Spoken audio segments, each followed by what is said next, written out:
Bienvenido a tu programa Medicina y Musculación. Nosotros estamos contigo cada 15 días y tratamos temas de sumo interés para tu salud.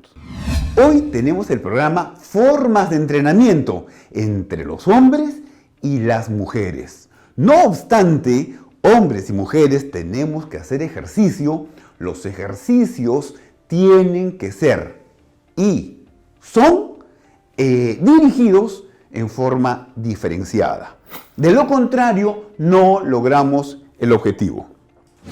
Ahora, antes de comenzar, quiero agradecer sus comentarios en nuestras redes sociales, las sugerencias y los contactos que vamos a ir aumentando a través de nuestros contactos en vivo y nuestro canal de YouTube. Muchas gracias por acompañarnos. Esto es Medicina y Musculación.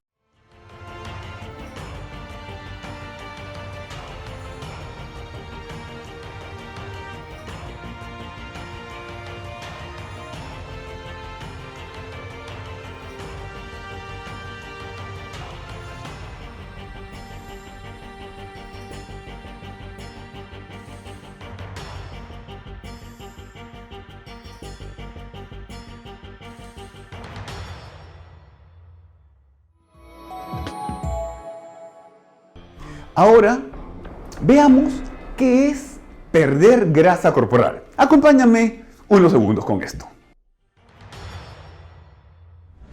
En realidad, para perder grasa corporal, solo tienes que estar en restricción calórica. ¿Qué es restricción calórica? Es que lo que tú recibes como ingreso sea menos que lo que gasta tu cuerpo. Esto es muy sencillo, pero sin embargo, los centros, dice, de entrenamiento te han vendido la mentira que para bajar de peso tienes que hacer ejercicio. El ejercicio no es para bajar de peso.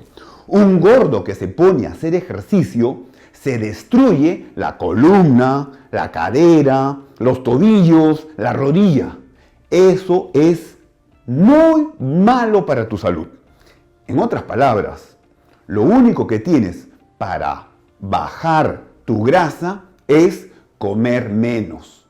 El problema es que cuando tú comes menos y comienzas a bajar tu grasa, si no te entrenas, el consumo de tu cuerpo también se consume músculo.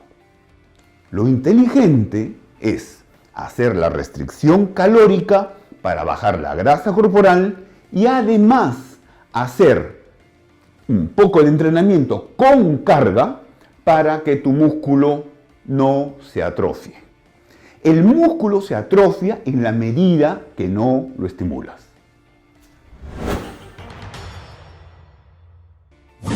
Ahora, acompáñame estos momentos que compartimos con el entrenador William Méndez. Tienes que estar muy atento o atenta porque hay mucho detalle que tenemos para ti. Veamos qué nos dijo William. Estamos ahora con el profesor William Méndez.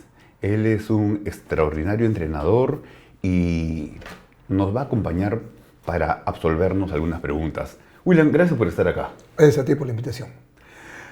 Profesor, ¿hay alguna forma o ha visto a alguien que es dama y que entrene con peso, o sea, con cargas, y que su cuerpo, digamos, se convierte en algo así como en Arnold Schwarzenegger? ¿El exterminador? No, nunca. Es decir, ¿por qué algunas damas piensan que cuando hacen entrenamiento con cargas, su cuerpo puede hacerse como muy musculado? Muy poca información al respecto. Es como un mito, ¿verdad? Sí, evidentemente que sí. O sea, casi toda la dama que yo investigo piensa que la pesa le va a producir necesariamente un engrosamiento del cuerpo. Cosa que no es cierta, totalmente falso, ¿no?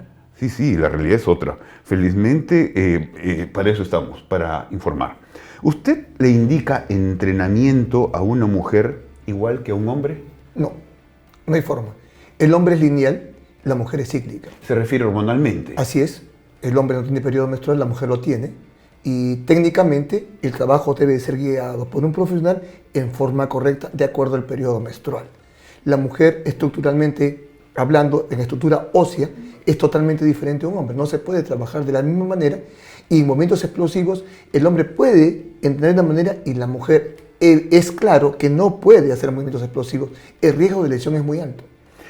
Ahora, ya hablando del ciclo menstrual, ¿no? En una dama que está menstruando, es decir, es premenopáusica.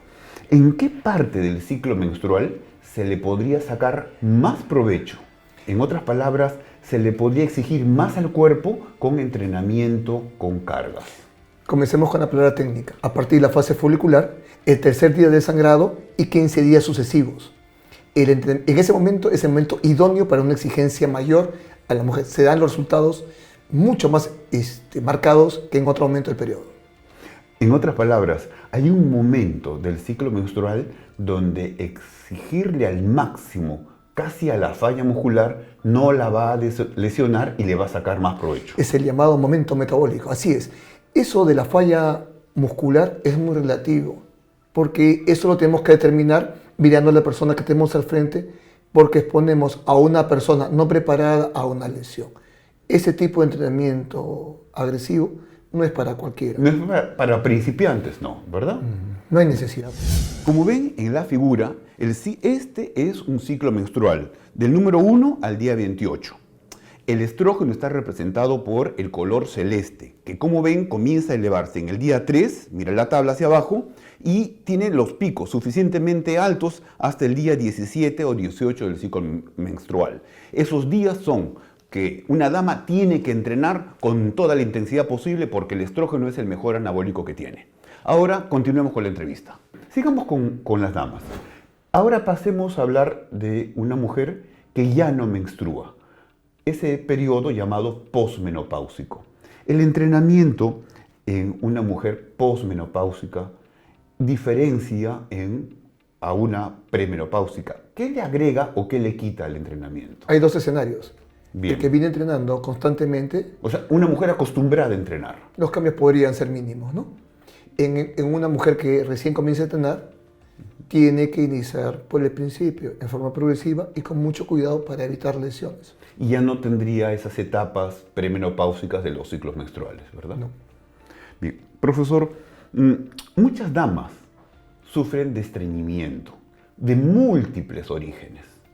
¿Usted observa que el entrenar con cargas, con peso, les ayuda de alguna manera? Sí, sí lo he visto. Y más o menos ellas cómo manifiestan ese entrenamiento y usted a qué cree que se debe. El ejercicio, la movilidad intestinal, el ejercicio abdominal es uno. Como la prensa abdominal, ¿no es cierto? Los mismos abdominales, porque de una u otra forma cuando las chicas entrenan hay una tensión sobre la zona media. Incluso así no entrenen el abdomen. Todo hay una tendencia hoy moderna a no hacer abdominales de forma directa porque ya hay un trabajo, digamos, tensionando el abdomen por cualquier movimiento de carga. El hecho de hacer un ejercicio parada, el hecho de estabilizarse, ya hay una tensión sobre el abdomen. Nuevamente nacen cosas extrañas, ¿no?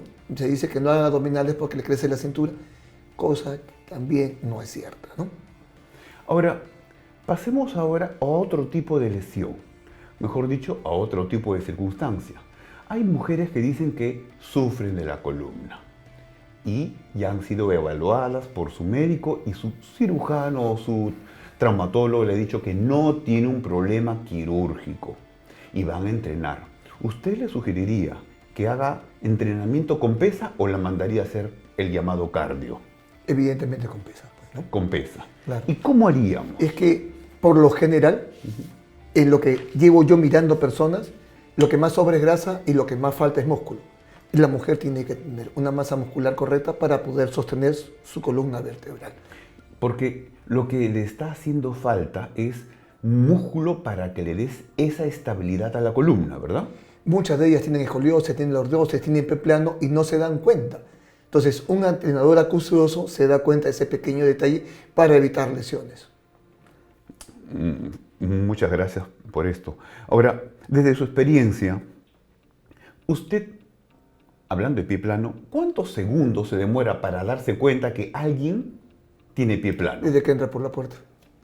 Un segundo. Un segundo, desde que entra por la puerta. Su posición del cuerpo, la posición del pie. La forma como camina. Cómo pisa, el movimiento de la espalda. Sí, es una cosa sencilla, ¿verdad? Y hoy se ve más. Pero no a todo observador, profesora, ¿no? Bueno, en mi caso tengo la suerte de tener buen ojo. Bien, ahora, ya hablando del pie plano. ¿Este pie plano limita de alguna manera? Y si limita, ¿cómo compensa en la propuesta de entrenamiento? Para los movimientos de pierna limita por la estabilidad, es uno. Y para los movimientos de pantorrilla también lo limita porque hay mucho dolor en la planta del pie. ¿Y cómo lo compensa entonces? Lo que yo sugiero, Sí, lo que yo sugiero Ujú. es que antes de comprarse una zapatilla tan cara, se compre una buena plantilla, que se vaya a ver con un especialista. Y después, en el entrenamiento, ya estando con plantilla o compensado, Es mucho mejor. No olvidemos que la estructura de la mujer, por tener una cadera más ancha, lleva las rodillas hacia adentro.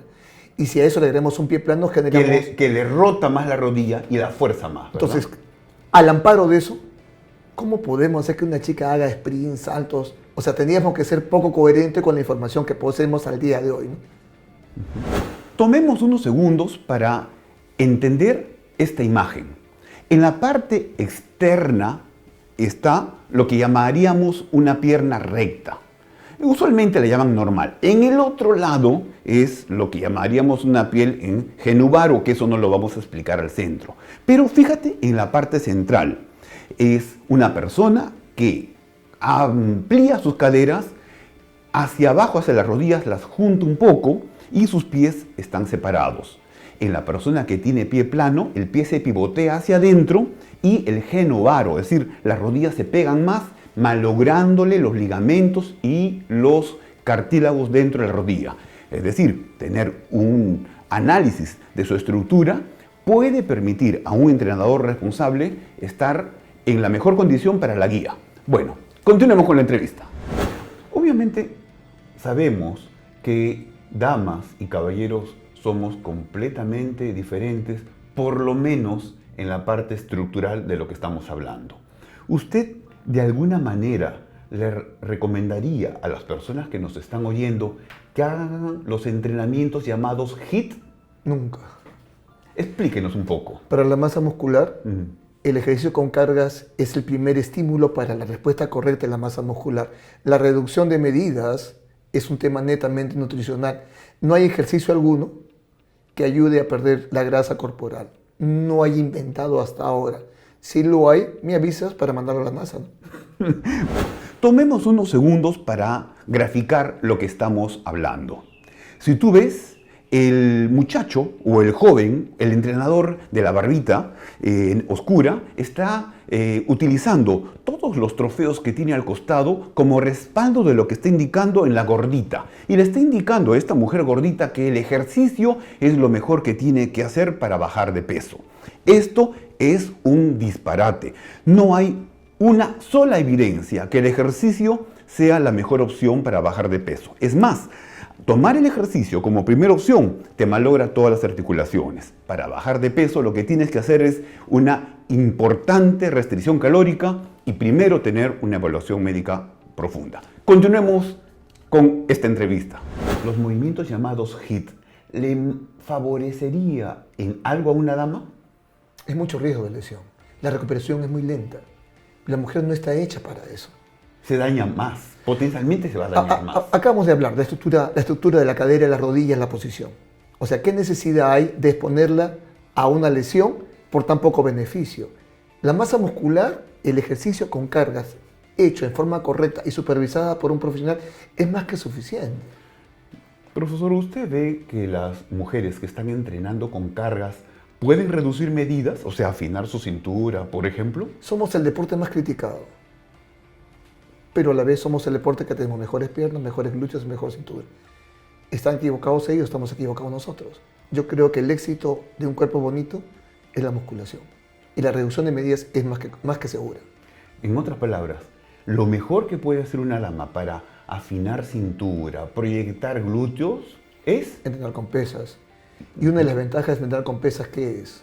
Te vas a ver más joven. Cuando alguien te dice viejo, es que estás perdiendo músculo. Decirte viejo es decirte que estás perdiendo facultades. ¿Quieres verte bien? Haz pesas. Te va a mantener más longevo. Muchas gracias, profesor William Méndez. Nosotros continuamos con el programa. Gracias a ti, David. Como habrán visto, es sumamente diferente entrenar, seas hombre o seas mujer. Considerar tu estructura, o sea, tu forma del cuerpo, masculino y femenino, es fundamental para el diseño del ejercicio. Adicionalmente, tus niveles hormonales influyen muchísimo en el desempeño de tu ejercicio. Considerar en qué etapa de tu ciclo menstrual estás es más importante de lo que crees. Estoy seguro que la mayoría de ustedes van a estar sorprendidos sobre estos temas. Veamos juntos los programas que tenemos preparados para ti, que los lanzamos por este canal de YouTube y por nuestra página de Facebook.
Gracias por acompañarnos hasta este segmento del programa.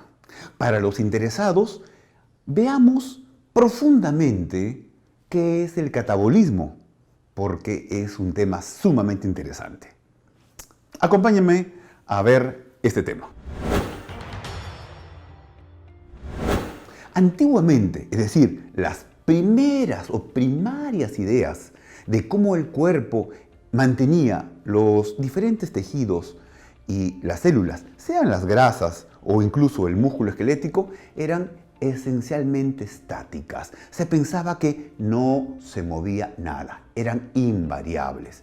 Obviamente esto se ha demostrado que es completamente incorrecto.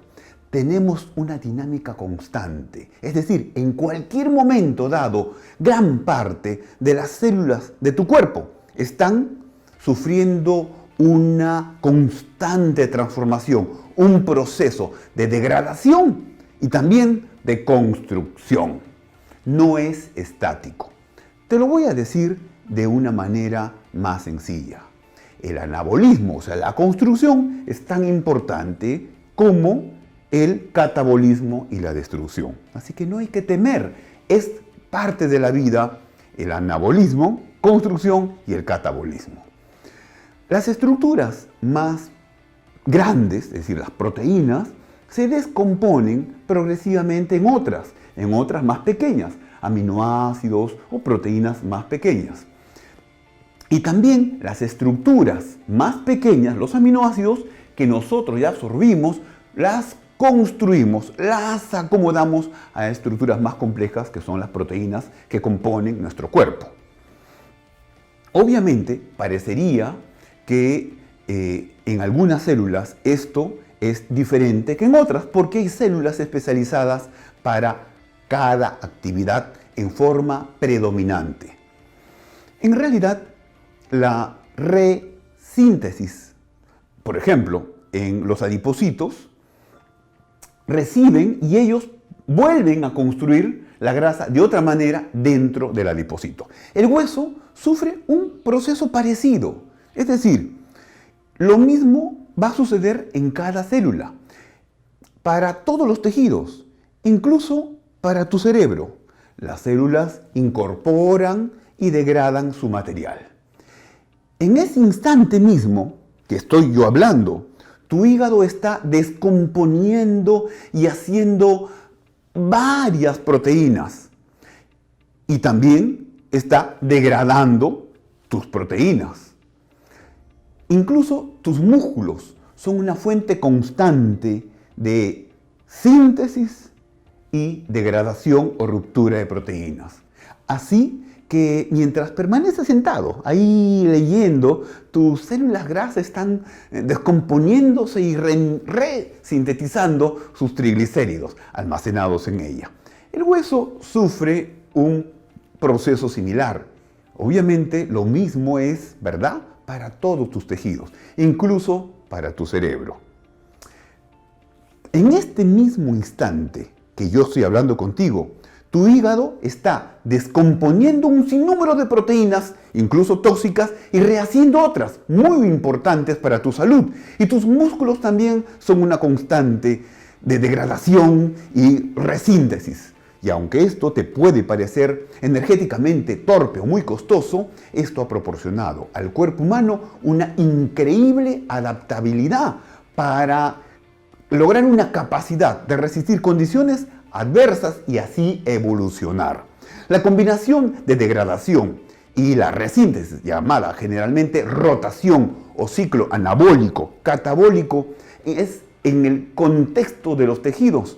Está basado en las proteínas y nosotros lo llamamos el ciclo de las proteínas.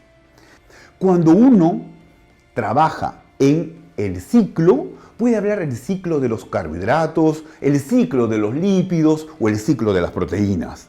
Yo me estoy centrando en el desarrollo del ciclo proteico, es decir, de la síntesis de proteínas y la degradación de proteínas. Obviamente, no solo es en las proteínas, sino, como dije, en los lípidos y en todos los tipos de lípidos, en los carbohidratos y en todos los tipos de carbohidratos.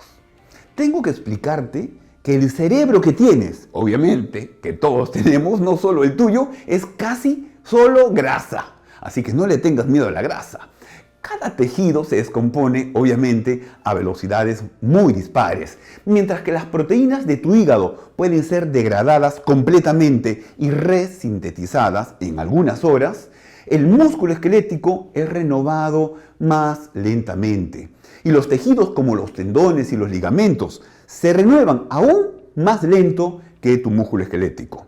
Lo que sucede a un conjunto de tejidos, si crece o se encoge o permanece igual, depende de la velocidad relativa de la síntesis y la degradación. En resumen, si la síntesis es mayor que la degradación, existirá un aumento de tejido, crecerás. Si la degradación es mayor que la síntesis, el tejido se achicará. Y si la degradación es igual que la síntesis, no se verá movimiento alguno.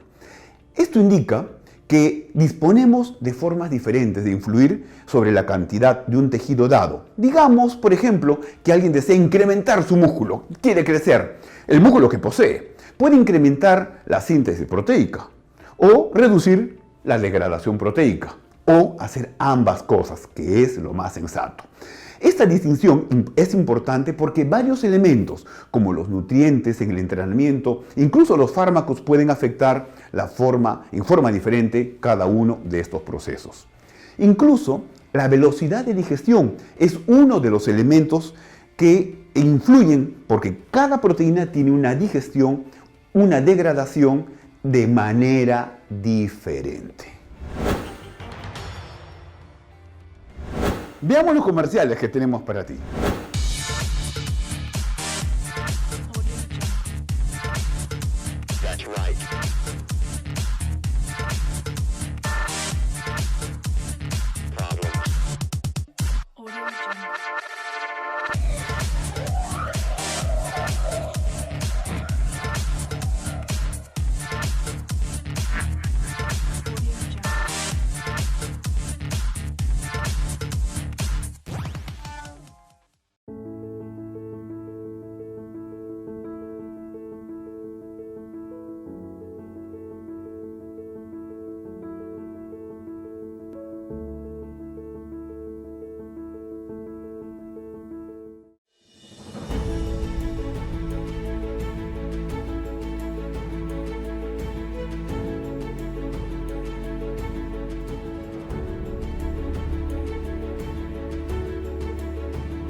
Lo que viene a continuación es para los interesados en la profundización de ese tema, así que si no tienes muchas ganas de complicarte la vida, ahí corta con nosotros. Pero los investigadores y los exploradores, veamos juntos sobre el estudio Boirie.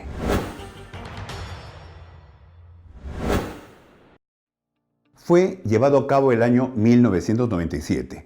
Un grupo de investigación francés publicó el primer estudio acerca de las proteínas lentas y rápidas. Se titulaba "Las proteínas dietarias rápidas y lentas modulan de forma diferente la cantidad postprandial de proteína en tu sangre". Este estudio fue el primero que se publicó e impulsó el campo de las proteínas en polvo de velocidad diferente de absorción. En dicho estudio, los sujetos, o sea, las personas, fueron alimentados con caseína o con suero de leche. Estas dos proteínas también juntas. Se encontró que la leche era diferente que el suero de leche y la caseína. Y se registraron en forma diferente los aminoácidos en sangre y cómo los degradaba el cuerpo en manera diferente en función de lo que habían ingerido. Ambas proteínas de suero de leche y caseína fueron administradas con una mañana de ayuno y sin otros alimentos, ni carbohidratos, obviamente, ni grasas. Esto es importante porque los resultados de este estudio no se mantienen necesariamente si tú o cualquier persona consume otros nutrientes como comidas completas o si alguien consume una determinada proteína más tarde en el día. Desde entonces ha existido mucha confusión lo que el estudio realmente descubrió. La caseína y el suero llegaron a la sangre en un tiempo similar, en una hora. Es decir, el suero no entró en el sistema a mayor velocidad. Sin embargo, el suero creó un pico más alto en los niveles de aminoácidos, como vemos en este esquema. Y se mantenía cerca de una hora. En la gráfica que te estoy poniendo se ve magníficamente el esquema.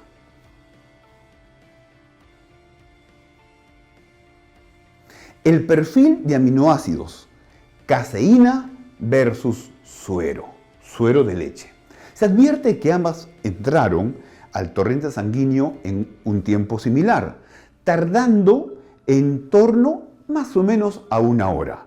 El suero simplemente eleva antes los niveles de aminoácidos, antes obviamente, y también antes cae a niveles basales muy rápidamente. En cambio, la caseína, sin embargo, eleva los aminoácidos a un nivel mucho menor, pero este nivel se mantiene sostenido durante varias horas, como te muestro en la gráfica. Cerca de 7 horas mantiene en sangre los aminoácidos de la caseína.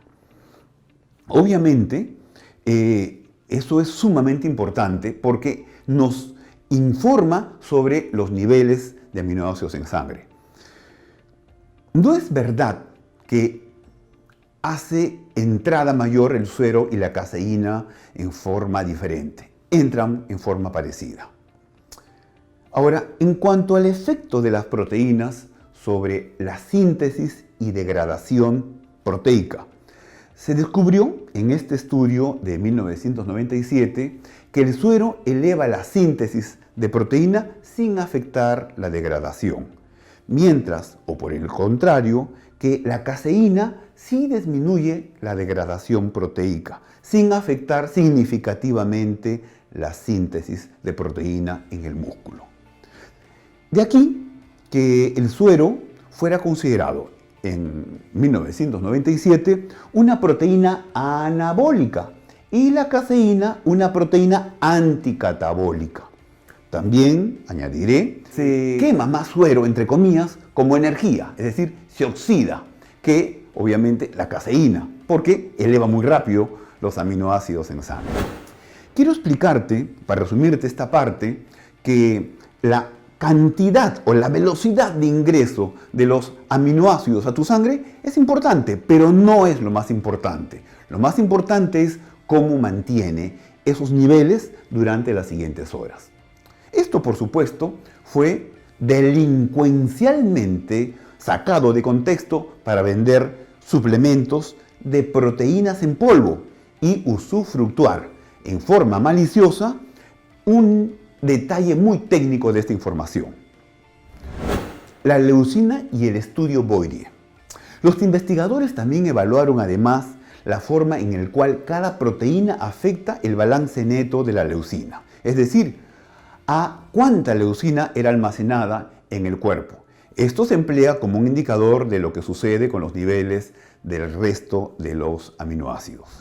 Pese al hecho de que el suero estimulaba una mayor síntesis proteica, la caseína tenía un mayor impacto sobre el balance de leucina. Tras el periodo de la alimentación, el cuerpo había almacenado más leucina gracias a la caseína. Dicho de otro modo, parecía reducir la degradación proteica más importante que incrementar su síntesis en términos de la leucina corporal y en consecuencia del balance de proteínas.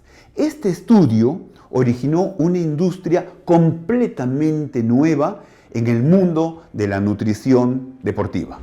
Las empresas que vendían suero de leche se centraron en el incremento de la síntesis proteica, y las empresas que vendían caseína señalaban que se oxidaba más el suero y que la caseína tenía un mayor impacto sobre el balance neto de leucina. Varias recomendaciones prácticas surgieron de esto también, al menos en el campo de la nutrición deportiva. Se recomendaba la proteína de suero como primer alimento en la mañana para suministrar aminoácidos en el torrente sanguíneo para entrenar, como si fuera posible, cuando sea posible y necesites aminoácidos. Pero obviamente esto no sucedía de exactamente la manera como se proponía. Tanto la caseína como el suero comienzan a entrar al torrente sanguíneo a la misma velocidad, al mismo tiempo. Sin embargo, el suero eleva los niveles de aminoácidos a mayor velocidad y, en contraste, la caseína se recomendaba para la hora de dormir, proporcionando aminoácidos durante el ayuno nocturno, para impedir de alguna manera la degradación muscular, para los que están interesados en construir más masa muscular. Pero casi sin excepción, el suero era recomendado como la mejor proteína post-entrenamiento para suministrar los aminoácidos en sangre lo más rápidamente posible. Esto se manipula con los intereses comerciales y es sumamente interesante que entendamos cada vez en forma más profunda para que no caigas en manos de estos mercaderes de tu salud. Las proteínas lentas o una combinación de lentas y rápidas parecen ser lo más efectivo para tu nutrición. Otros sugieren que la combinación de suero y caseína debe ser superior a cada una de ellas en cantidad, que es, si la comparamos por separado, para lograr el mismo efecto. Parece que eso es realmente verdad. Profundizando un poco más, y para los que quieran profundizar, en realidad, francamente, las extrapolaciones realizadas sobre el suero y la caseína a partir del estudio son muy pobres. Los investigadores posteriores se dedicaron a esclarecer algunos de estos problemas. Hay un estudio sumamente interesante que es titulado Influencia de la velocidad de la digestión de la proteína sobre la rotación proteica en individuos jóvenes y ancianos. En este estudio se examinó el impacto del suero de leche y la caseína cuando eran combinados con carbohidratos y grasas, que regularmente es lo que comemos. Y también analizó las diferencias entre estos dos y en realidad básicamente desaparecieron en estas condiciones reales. Aunque el suero seguía suministrando los aminoácidos a mayor velocidad, la caseína seguía ganando en términos de retención de leucina. Es importante hacer notar que en ambos estudios la cantidad de proteína suministrada como suero o como caseína no era idéntica. El grupo de caseína recibió algo más de proteína y ese solo hecho podría explicar la mayor ganancia de proteína. Un tercer estudio proporcionó idénticas cantidades de caseína y de suero en comidas mixtas, tanto en jóvenes como en ancianos.